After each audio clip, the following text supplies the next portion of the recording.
천북사에 오신 여러분들을 환영하고 축복합니다. 하나님께서 또 오늘 새로운 날을 허락하셨는데요. 새로운 은혜로 오늘 하루 인도해 주실 줄 믿습니다. 특별히 오늘은 이번 한 주의 마지막 날이죠. 이번 한 주에 잘 마무리하고 또 새롭게 또 힘차게 또 주말 맞이했으면 좋겠습니다. 오늘은 바울이 로마에 가다라는 제목을 가지고 사도행전 28장 11절부터 15절까지 말씀을 좀 살펴봤으면 좋겠습니다. 우리 11절부터 13절까지 말씀을 같이 한번 읽어볼까요? 석 달 후에 우리가 그 섬에서 겨울을 난 알렉산드리아 배를 타고 떠나니 그 배의 머리 장식은 디오스 구로라. 수라구사에서 대고 사흘을 있다가 거기서 둘러가서 레기온에 이르러 하루를 지낸 후 남풍이 일어나므로 이튿날 보디올에 이르러. 예, 바울이 지중해를 거쳐서 로마로 가고 있었죠. 그런데 그 당시 바울이 떠날 때만 해도 겨울이었어요. 지중해는 사실은 겨울에 풍랑이 많이 일기 때문에 항해를 하지 않습니다. 그런데 선장이 주장을 내서 항해를 시작하죠. 그러다가 풍랑을 만나게 됩니다. 풍랑을 만나서 2주간 풍랑 속에서 죽을 고생을 하죠. 그러다 결국에 구조가 됩니다. 그래서 배는 파손되었지만 사람들은 전부 다 멜리데 섬으로 가서 구조를 받게 되죠. 이 멜리데 섬에서 석 달을 머물렀던 것 같아요. 그런 다음에 다시 겨울을 난 다음에 어디로 간 거예요? 로마로 다시 출발하기 시작합니다. 그래서 배를 타고 왔는데 배의 장식에 뭐가 있었다고 그러냐면 디오스 구로라는 장식이 있었다라고 이야기해요. 이 디오스 구로는 뭐냐면 신이에요. 신. 특별히 제우스의 아들들. 그 당시 그리스 로마 신화를 여러분들 많이 아시죠? 그 당시 그리스 로마 신화의 최고의 신은 누구냐면 제우스예요. 그 아들들의 이름이 디오스 구로라요. 그럼 왜 배의 머리 장식을 이렇게 신의 얼굴을 모습을 했을까요? 그것은 그거예요. 이 신들이 무엇을 해줄 것이다. 이 배를 지켜줄 것이다. 이런 믿음을 가지고 이렇게 붙여놓은 것을 우리는 보게 돼요. 참 재밌죠. 정말 바울이 배를 타고 갑니다. 그런데 그 배 머리에 뭐가 있어요? 정말 디오스 쿠로라는 신의 형상을 한 모양이 붙어 있어요. 그런데 정말 이 신이 디오스 구로라는 신이 이 배를 지켜줄 수 있나요? 우리가 그 전에 바울이 탔던 배가 다 산산이 부서진 걸 봤죠. 그 배 역시 무엇이에요? 그런 형상들이 붙어 있었어요. 그럼에도 불구하고 그들은 결코 그들을 지켜줄 수 없어요. 정말 풍랑 가운데서 이들을 지켜줄 수 없음에도 불구하고 이 헛된 것들을 붙잡고 가는 그 당시 사람들의 모습들을 우리는 보게 돼요. 그럼 우리는 어떨까요? 우리는 정말 배의 장식에 디오스 고로라는 배의 장식을 만들어서 붙이고 다니는 이 사람들과 비교했을 때 우리는 어때요? 우리도 이들의 모습과 동일하지 않습니까? 정말 우리도 정말 우리가 가진 힘이나 우리가 가진 능력이나 우리가 가진 관계나 우리가 알고 있는 사람 누구나 우리가 가진 무엇이 우리의 인생을 지켜줄 거라고 우리 혹시 믿고 사는 사람들은 아니에요. 그런데 여러분, 우리 인생에 정말 풍랑이 쳤을 때 그런 것들은 결코 우리를 지켜줄 수 없습니다. 우리를 지켜줄 수 있는 건 누구예요? 오직 하나님 한 분밖에 없는 것. 그래서 정말 그날의 뱀 머리에 뭘 뒀어요? 디오스코르라는 정말 이방 신을 머리에 두고 그것들이 우리를 지켜줄 걸 믿었지만 정말 그것들은 우리를 지켜주지 못합니다.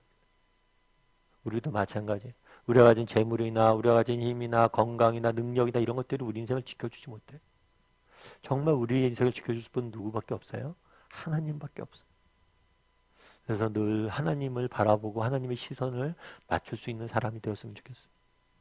여러분, 우리 어렸을 때 그런 경험들 있죠. 아이가 밤에 막 이렇게 아빠 무서워, 엄마 무서워 이렇게 하고 매달릴 때가 있죠. 뭐 밤에 꿈을 잘못 꿨거나 아니면 어두운 밤길 가거나 아니면 수영을 하거나 뭘 할 때 무섭어서 그랬을 때 뭐예요? 일로 와, 아빠가 안아줄게 하고 딱 아빠가 안아주면 뭐예요?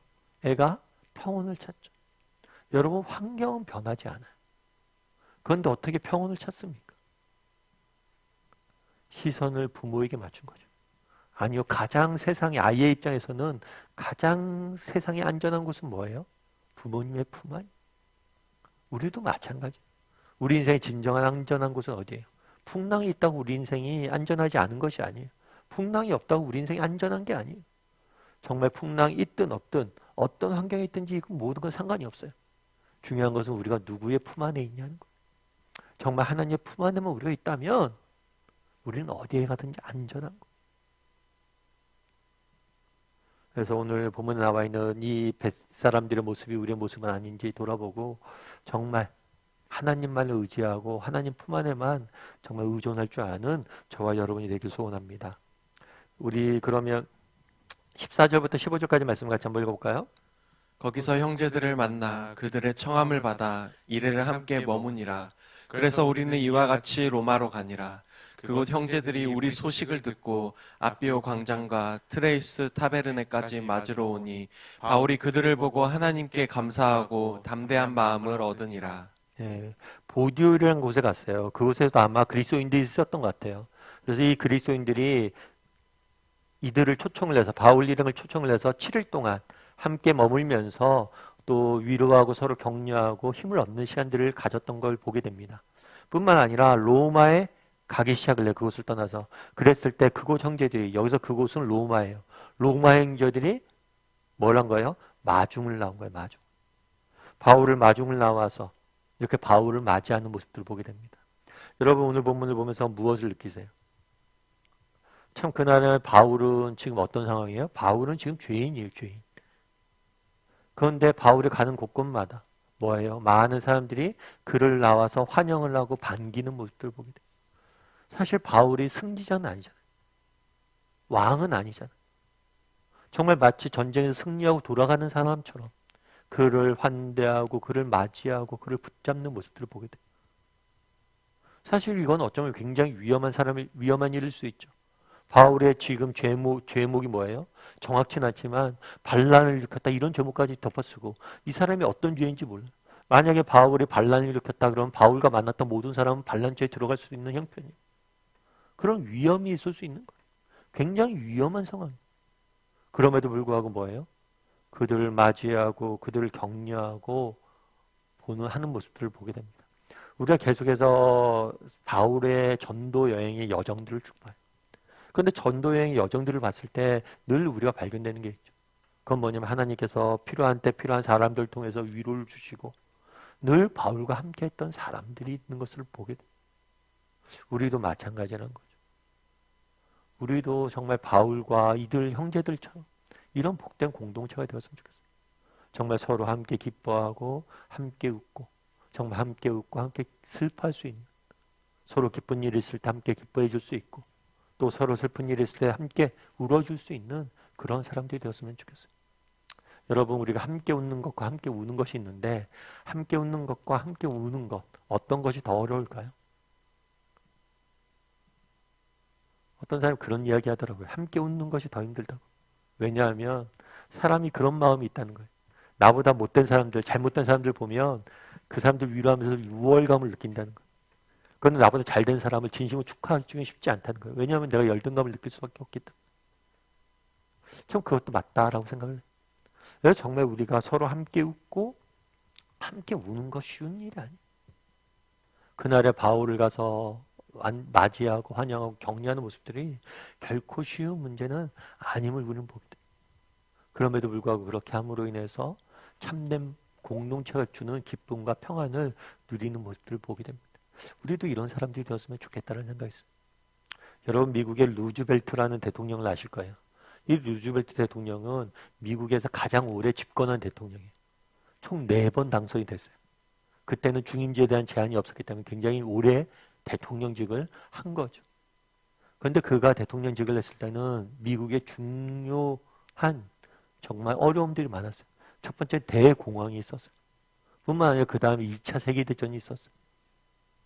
정말 미국 역사에서 가장 힘들었던 시기, 세계전쟁과 또 대공황을 지났던 거예요. 사실 요즘도 경제위기라고 해서 얼마나 힘들어요. 그런데 재밌는 것은 이때 미국을 잘 이끌었던 대통령인데 재밌는 것은 루즈벨트가 젊은 나이에 소아마비를 앓아서 장애인이 됐다는 거예요. 그가 장애인이 된 다음에 모든 걸 포기하려고 했어요. 그렇겠죠. 정치인인데 휠체어 타고 무슨 정치를 하겠어요. 그런데 그 아내가 어떻게 그런 것들 이겨낼 수 있었냐. 그래서 일단 루즈벨트 대통령이 늘 하는 게 있어요. 하는 얘기가. 그건 아내 때문이었다. 아내가 내가 휠체어가 돼서 모든 걸 포기하려고 했을 때 내가 당신의 손과 발이 되게 되어주겠다. 내가 당신의 손과 발이 되게 해주겠다. 그 말이 그렇게 힘이 얻어서 그렇게 됐다고 이야기하더라고요. 참 여러분, 이런 말을 하기 쉬워요? 쉽지 않아요. 여러분, 우리가 서로가 정말 정말 힘들잖아요. 정말 포기하고 싶잖아요. 그런데 이렇게 옆에서 격려해 주시고 나와 함께 할 수 있는 사람만 있다면 우리는 이겨낼 수 있는 거예요. 정말 우리가 그런 사람들이 되었으면 좋겠어요. 내 주위에 힘들고 지치고 넘어진 사람들에게 내가 너의 손과 발이 되어줄게. 내가 너와 함께 울어줄게. 내가 너와 함께 해줄게. 그리고 정말 주변에 정말 참 잘되고 좋은 일에서 함께 웃어줄 수 있는 사람. 그런 사람이 되었으면 좋겠다라는 생각이 있어요. 그리고 우리가 서로에게 그런 사람이 되어줄 때 정말 이 험한 세상 속에서 우리는 승리하고 이겨낼 수 있을 거예요. 근데 참 이런 사람들이 없어요. 특별히 가까울수록 더 그래야 돼요. 여러분, 가깝다고 저절로 되는 게 아니에요. 가까울수록 더 서로에 대해서 관심을 갖고 함께 울어주려고 하고 함께 정말 기뻐해 줄 수 있어야 돼요. 주변에 사람들이 많은데도 불구하고 너무나 많은 사람들이 외로움을 느끼잖아요. 가까이 있는 사람부터 진심을 함께 웃고 함께 울어줄 수 있는 사람이 될 수 있는 저와 여러분 되기를 주님의 이름으로 소원합니다.